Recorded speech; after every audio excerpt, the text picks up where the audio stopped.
in a way, she's almost a younger, more vibrant version of Shanann. As soon as he met Nicole Kessinger, Chris wanted out. She knew that he would always choose her. That tells you everything you need to know about Chris Watts, is that he didn't know what it felt like to love someone. This is my flesh and blood. This is like what I wanted all my life.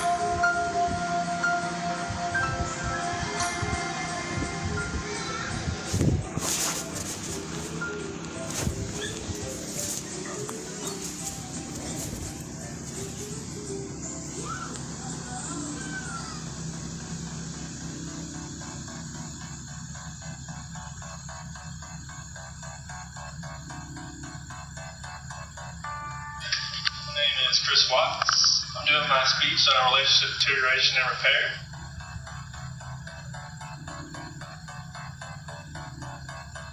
Nicole Kessinger is one of Chris Watts' co-workers in Weld County. When she first meets Chris, she's under the impression that he's just a young bachelor who's looking for love. Good guys are difficult to find, especially when you're in your 30s and you're not married yet. And here he was right here in her office. Sometimes when you get married, that the lust and the desire kind of falls by the wayside a little bit. You no longer experience closeness. You feel you might do better with someone else that you've met. Chris ends up telling her, you know, I am married right now, and I do have 2 young daughters at home.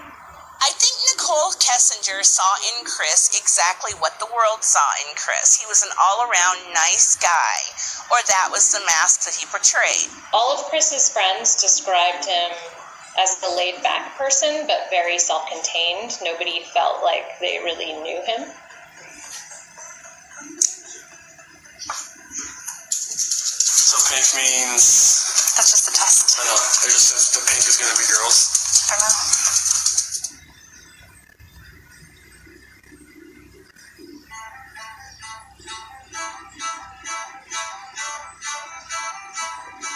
Chris Watts, Nicole Kessinger was a breath of fresh air. She was not Shanann. She wasn't the wife. She wasn't the mother.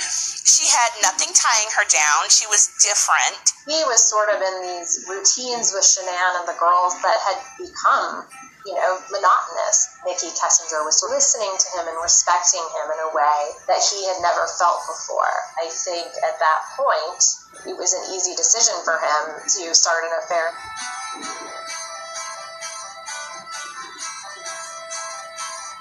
They're texting almost nonstop, even though he's at home with his wife and his children. Shanann has no clue what's going on behind her back.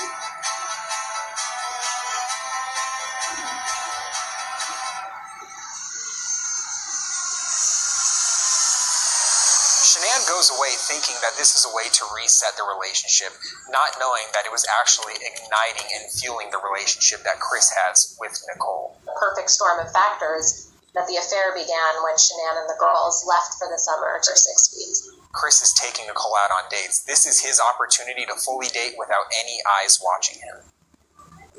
Nicole Kessinger and Chris Watts had a dating life that was probably something like, 20-somethings would do. The intoxication of an affair is a very, very powerful drug. Sex is a powerful drug. Chris is taking illicit photos of Nicole and saving them to his phone in a secret app. He was able to do all these things that he wasn't able to do because he had children and he had a family and he had responsibilities. Daddy, I love you. And he's willing to do whatever it takes to continue to explore this relationship.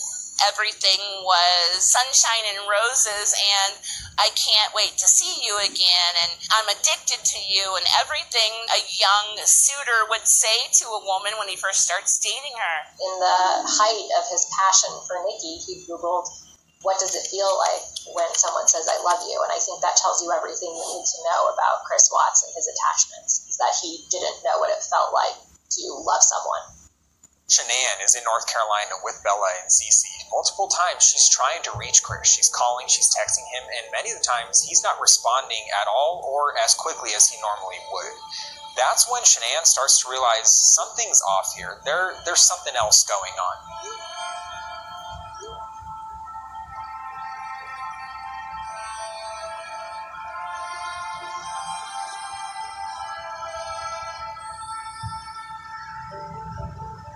Chris shows up and he's pretty distant to Shanann. North Carolina, Chris was on his phone a lot. Shanann was starting to question why he was being so distant. Who were you texting? Because it was a big, huge red flag. She's texting her friend saying he's not only being weird when he was at home, but now Chris isn't even being physically close to me, even though we've been apart for so long. Support each other, positive evaluations, positive feelings, always disclose your feelings, as I said.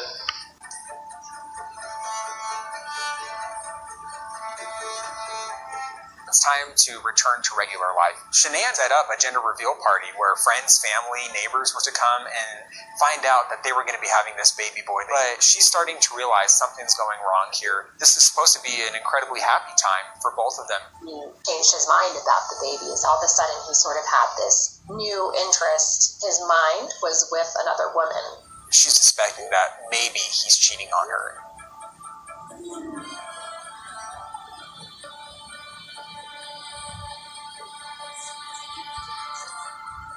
You have to ask yourself 3 questions when you're in a relationship. Do I have a desire to keep this relationship going? Do I have a moral obligation to stay in this relationship? Or is it a necessity for me to stay in this relationship? Shortly after Shanann cancels the gender reveal party, she goes on a business trip to Arizona.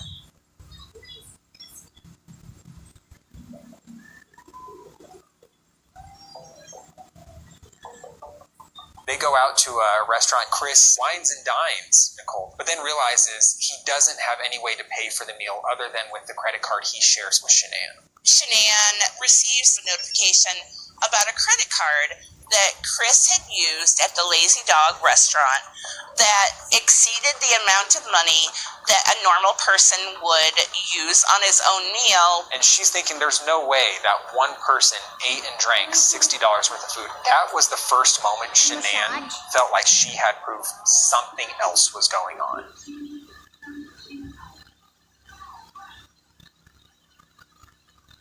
Shanann knew the marriage was in trouble. She sent Chris the self-help book. She wanted to go to counseling, whereas Chris's solution for dealing with the problem was to plot murder. Relationships are hard, but they're worth it in the end. And as the Swedish proverb says, a double joy is a shared joy, and a double sorrow is not a shared sorrow. Thank you.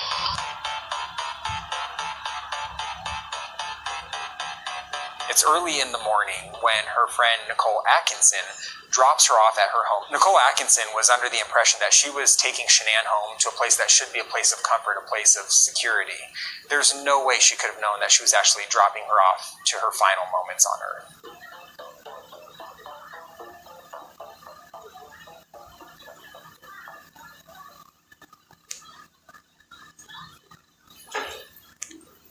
Calling because I'm concerned about a friend of mine. Nicole will have an officer come out that way as soon as we can. They're looking around, they go upstairs. There's no sign of Shanann or the girls. I believe he thought that we would believe him. You're afraid people think you may have done something.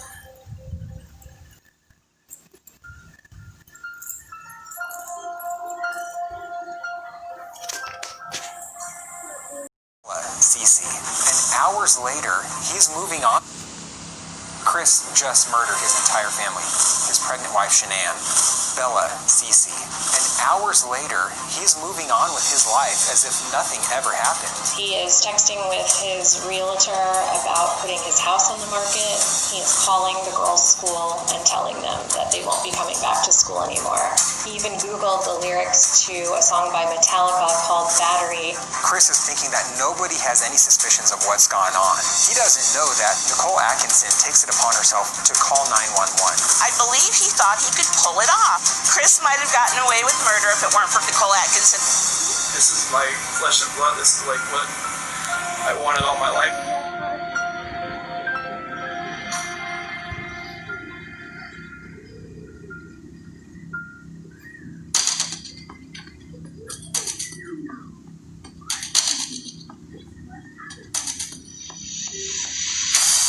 My name's Nicole. Nicole, and I'm calling because I'm concerned about a friend of mine. I dropped her off at her house at 2 in the morning last night, and I haven't been able to get a hold of her this morning. She's not answering the door. She's not responding to text messages, phone calls. I've had other friends reach out to her. None of us can get her to respond to us. Shanann's best friend, Nicole Atkinson, had a gut feeling that something was wrong. Alrighty, we do have a call in. Nicole will have an officer come out that way as soon as we can. Hi, Ben. Hi. Here, Nicole? Yes. Okay, so what's going on? So my friend, we were out of town for a business trip this weekend. Right. And I dropped her off at 2 o'clock this morning. She's 15 weeks pregnant. She wasn't feeling well. And she had a doctor's appointment this morning at 9, and I told her to let me know if she needed me to take her. She's got 2 little girls. Her husband and her supposedly are separating, but she didn't know this. She thought they were just having issues. I called him, and I was like, have you talked or heard from Shanann since she left for work this morning? Because I can't get a hold of her. I've called, I've texted. Her car's in the garage. Her shoes she wears every single day right in the front door. She only has one vehicle? No, they only have the one vehicle in his work truck. Okay. Shannon, are you home? Police department, if anyone's inside, make yourself known. Yeah, I mean, I don't see anything out of place. I'm not hearing kids. I'm not hearing anything. The police officers wear a camera so that they can document the conversations between a suspect or witness. I'm sent these police cams to analyze them to be able to detect whether the person has suspect behavior or demeanor.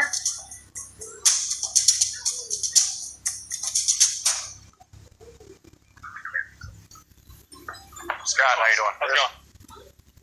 So this is the only vehicle she would have? Only one that She would drive? Okay. What's interesting is the garage door opens, and instead of yelling out for Shanann, he stops and opens up their car and starts looking through the car. This is a stalling tactic to kind of gather his thoughts up a little bit. He then walks in the house and is never heard calling their names, as if he knows they're not home. He goes in the house, he's in there for about a minute by himself, nobody goes in with him. Can we go in the house? I mean, that's up to him. It's his house.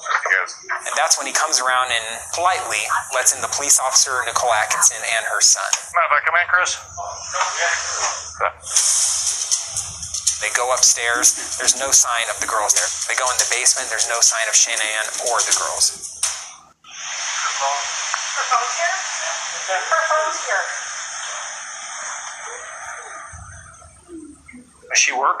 Yeah, she works from home. Oh, from home? She works, this is her lifeline.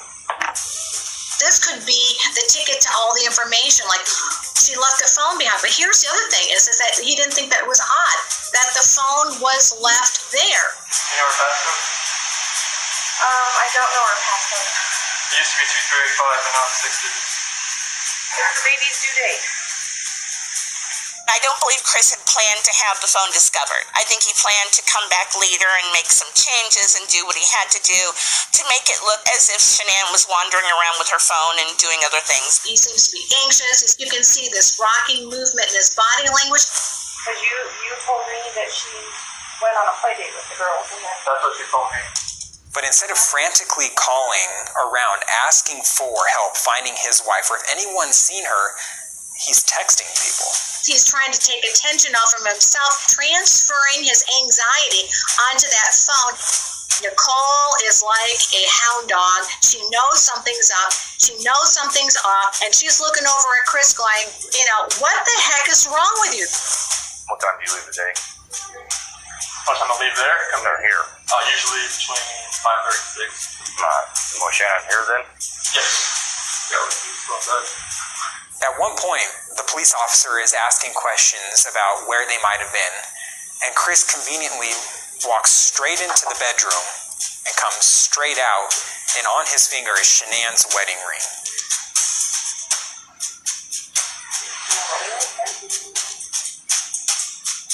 And he's pointing it out almost like he's pointing a gun. Here it is. I found the ring. This is the missing evidence. I still to this day believe that was her wedding ring that he took out of the car.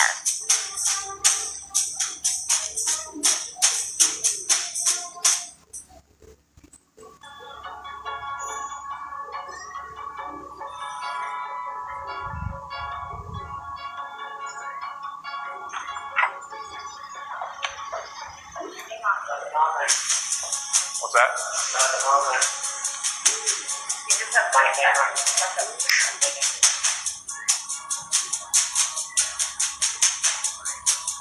Is this on continually recording? I get cars driving from this street, And this is him at 517. It shows Chris very clearly walking out of the house by himself, backing his truck up into the driveway, and then loading something into the back of his truck.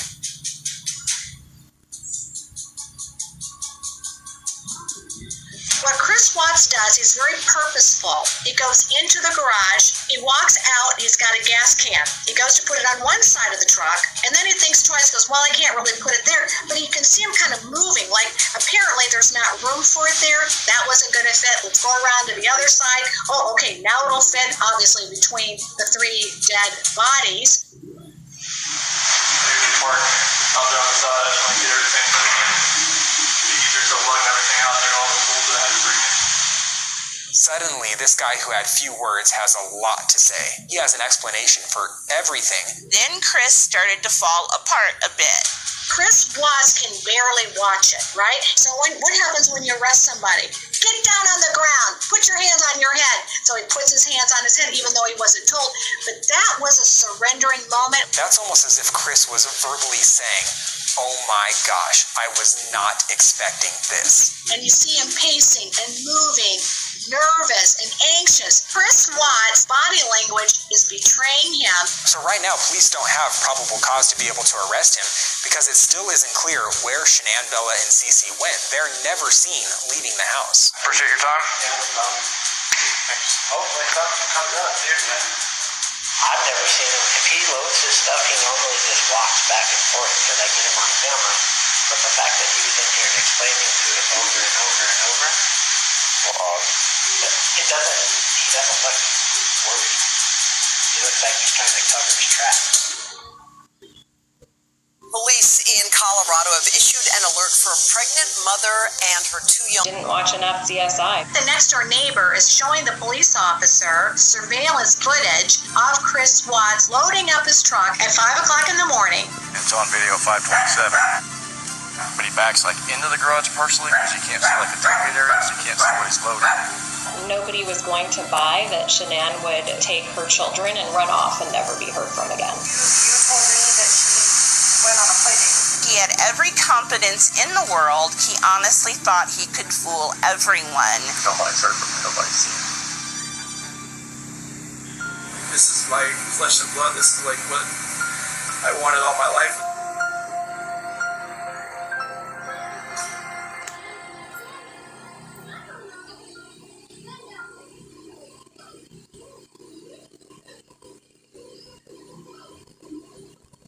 This young lady and her kids are missing right now. A missing persons report is issued to the public saying that Shanann, Bella, and Cece are all missing. Police in Colorado have issued an alert for a pregnant mother and her two young daughters. They were reported missing on Monday. In a matter of hours, suddenly the small town of Frederick turned into the epicenter of media focus for that night's news. Chris, nice to meet you. Good to meet you. Thanks for talking to me. There was a media frenzy. Everyone, everywhere, around the world, everyone was interested in this case from the get-go. So Chris goes on multiple Denver TV channels and pleads for the public to help him find his loved one, even though he knows there's no way they're coming back. I have no inclination of where they're at right now. Like, I've exhausted like every friend that I know of, and every friend that I have has called friends that Shanann has that maybe I didn't know about.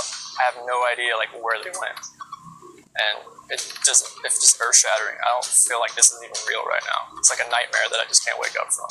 I want her back so bad. I want those kids back so bad. He was saying all the right things, but there was something in your gut that you knew that he did it. He smirks after he makes a comment. I want those kids back so bad. And that's what we call duping delight. He thinks he's such a great performer, and pulling this whole story off. Bella was going to start kindergarten next Monday. He says Bella was to start kindergarten soon. He's viewing her as dead because he already knew she was not going to be coming home. Something just seems off. His body language and his mannerisms are raising red flags.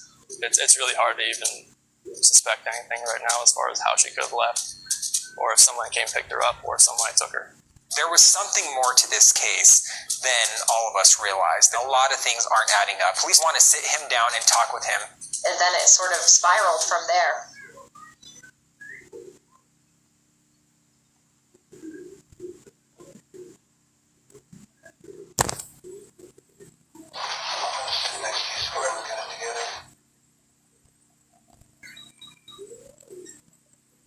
Police officers set this up as a very informal interview at the Frederick Police Department. Chris is brought in, sat down, given something to drink, but at the same time, up in the corner of the room, a camera is recording. The police officers trying to gather information, building rapport and creating safeness. Have you ever watched the news and said, girls and a pregnant woman go missing? Okay, if that's all you heard, what do you think the public thinks? Husband, the day she goes missing is the day that you guys have marital discord. What do you think about that? People knew that we were having marital issues. They're going to look at me, especially with the way everything looks. On that night, I told her, early that morning, I told her, like, the disconnection, it's there. Like, it's not going away. Like, the connection we had in the beginning, it's not there anymore. It's like, I don't feel like the love we have is there anymore.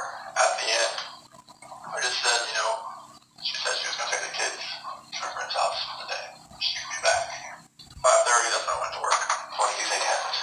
At first, I really thought maybe she was just at my house, just decompressing. What's going on? Yeah. But after today, like with the onslaught of all the cars, all the police cars, all the news, all the canine units, it's making me lean the other direction about someone took her. Okay. But this is, if someone took her, it would have to have been someone she knew. It's crazy to think that he could,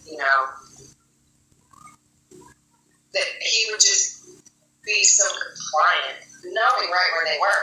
Are you sure she said something like that? On a scale of 1 to 10, how confident? That's a 10, yeah, okay. I need to ask you about your marriage and infidelity. I have never cheated on my wife. She's always been a trustworthy person. I've always been a trustworthy person. I fully expect if we ever thought about straying another way, that we would tell each other before it happened. I think that sounds ridiculous. They're asking more in-depth questions, and they're also starting to corner him, not only through his story, but also physically, by making him sit in the corner of the room and setting themselves up between him and the door, as if the only way you're getting out this door is if you go through me first. This doesn't make sense to me, doesn't add up. So can we talk about tale of two Chris's? Chris number 1 fell out of love with his wife, started wondering what it might be. He didn't have a wife to take care of and a girl to take care of. Spent some time alone, liked that time alone. Came home, may or may not have had a conversation about how to get out of this marriage, or how to fix it, but probably how to get out of it. Looking at a bachelor pad in Brighton, and did something terrible to his wife and kids. And that may have been an accident. And I think it was an accident. That's not the Chris you're looking at right now. The Chris you're looking at is the man who loves his kids and loves his wife. Never, ever, ever do anything to harm them. Why should I believe you? Because I'm a very trustworthy person. Chris was almost overconfident that his ability to charm would win the investigators over. Talk to any of my friends, any of her friends. They know me. They know I will never harm my kids. I will never harm my wife. I'm not about confrontation. Chris is portraying himself as the least likely suspect in this scenario. I love these girls. I love these girls so much. This picture right here, Celeste and Bella, those are my life. I helped make those kids. There's nothing in my life that means more to me than these kids. Nothing. Nothing you told me tonight makes sense. Nothing you told me tonight feels like the truth. There's something that happened that got me a little bit out of control.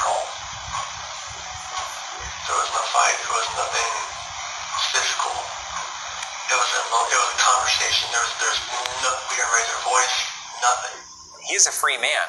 He's able to walk out of the room at any point if he wants, but he continues to offer up information to any question that they ask.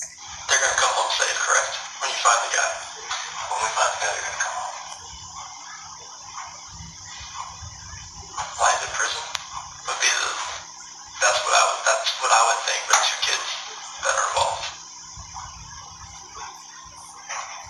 What if he hurt them?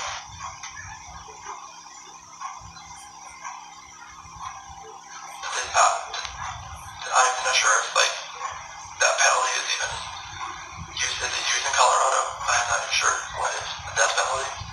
The investigators tells him, "You're probably wondering why I asked some of these questions, and you're probably wondering if I think you're a suspect. I'm not the only one who thinks that there's a possibility you have something to do with this. You're going to go home tonight and think about the moments where you might have slipped. Come back tomorrow and we'll continue to talk." You know that we have to get to the bottom of it, so you know that. Yeah. Okay. Would you take a polygraph? Sure. Chris leaves a free man from the Frederick Police Department on August 14th. On August 15th, Chris agrees to do a lie detector test. Regarding Shanann's disappearance, do you intend to answer all of the questions truthfully? Yes. He thought that they were not looking at him. He thought he could breeze through a polygraph test. Right now, there's only one person in this room that knows what the truth is. And in about 5 minutes, there's going to be 2 of them. That's one heck of a way to start a polygraph.